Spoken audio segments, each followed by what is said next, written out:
দাদা, এই চাঁদাটা নিতে এলাম। আরে আপনি দেখো কাণ্ড, দাঁড়িয়ে কেন? যান না, সরি বসুন না। না না, ঠিক আছে ঠিক আছে, এই চাঁদাটা নিতে এলাম। মানে আপনি না সত্যি, আপনি যে চাঁদা নিতে আসবেন বলবেন তো? কেন, কি হয়েছে? বললে খাওয়ার ব্যবস্থাটা রাখতাম। আরে না না, ঠিক আছে ঠিক আছে, আমার আর কোনো খাওয়া দাওয়ার দরকার নেই। এই চাঁদাটা নিতে আসছি, চাঁদাটা নিয়েই চলে যাবো। না না, আপনার খাবার ব্যবস্থা নয়, আমার খাবার ব্যবস্থা রাখতাম বাইরে। বাড়িতে থাকতাম না তাহলে, যদি আপনি আসতে আমি জানতাম।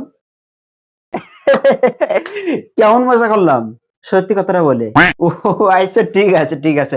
তো কত লিখবো, 2000 লিখি? আরে 2000 কেন, আরে 2000, 3000, 4000, যা ইচ্ছা লিখুন, দেবো তো 200। ধ্যাৎ, এরকম হয় নাকি? তো বলুন বলুন, সিরিয়াসলি বলুন, কত লিখবো?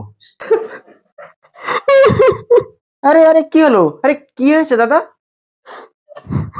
হ্যাঁ দাদা, কি হলো? আরে আরে কাঁদছেন কেন, মানে কি হয়েছে বলবেন তো? কি কি কি কি হয়েছে, কি হয়েছে?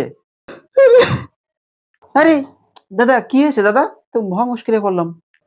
আপনি শোনেননি, আমার হাটে, এ বাবা, হাটে কোনো প্রবলেম হয়েছে আপনার? না, হাটে আমার টাকা বাকি।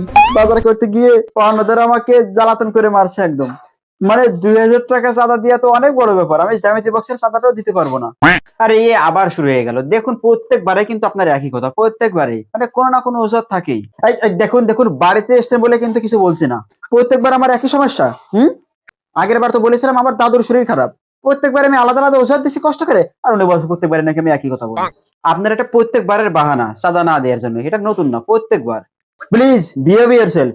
একবার বুকটা কাঁপলো না আপনার এই সত্যি কথাটা বলার জন্য? না না না, আপনাকে চাঁদা দিতে হবে না, আপনার প্রত্যেকবার আপনার একই জন। স্যার আসছি আমি।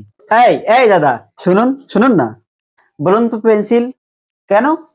আরে বলুন না, পেন্সিল পেন্সিল, 2000 টাকা চাঁদা ক্যান্সিল।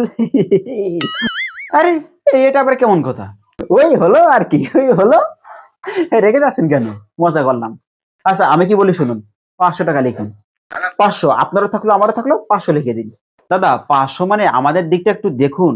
হ্যাঁ, 500 দিচ্ছি বলে আপনারটা দেখে নেবো? হ্যাঁ, ইস, ছি, আরে ওটা বলছি না, ছি ছি ছি, আরে চাঁদার কথা বলছি আমি। আরে মজা করছিলাম। শুনুন শুনুন, এখন 500 টাকা রাখুন, বাকি যে 1500 টাকা আমি পুজোর পরে দিয়ে দেবো, এই একটা মিথ্যে প্রতিশ্রুতি আপনাকে দিয়ে রাখলাম। আচ্ছা আচ্ছা, ঠিক আছে। কি মিথ্যে প্রতিশ্রুতি? এই দেখুন, আপনি না বড্ড কথা ধরেন, মানে এটা কিন্তু খুব খারাপ একটা অভ্যাস আপনার। এই জিনিসটা কিন্তু আমার একদমই পছন্দ নয়। আপনি 500 টাকা নিয়ে নিন এখন। আচ্ছা দাদা, একটা কথা বলছি, আপনি না হয় একবারে 2000 টাকাটা দিয়ে দেবেন, এখন খামাকা 500 লিখতে হবে কেন? আপনাকে আর একটা গল্প বলে শুনুন।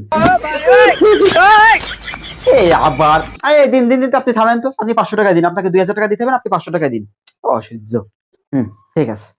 হ্যাঁ দাদা, বলছি ওই প্রসাদের প্যাকেটটা কবে দেওয়া হবে, মানে কখন দেওয়া হবে? আর কখন খাওয়ানো হবে ভালো মন্দ? ও জানিয়ে দেওয়া হবে, যত সব।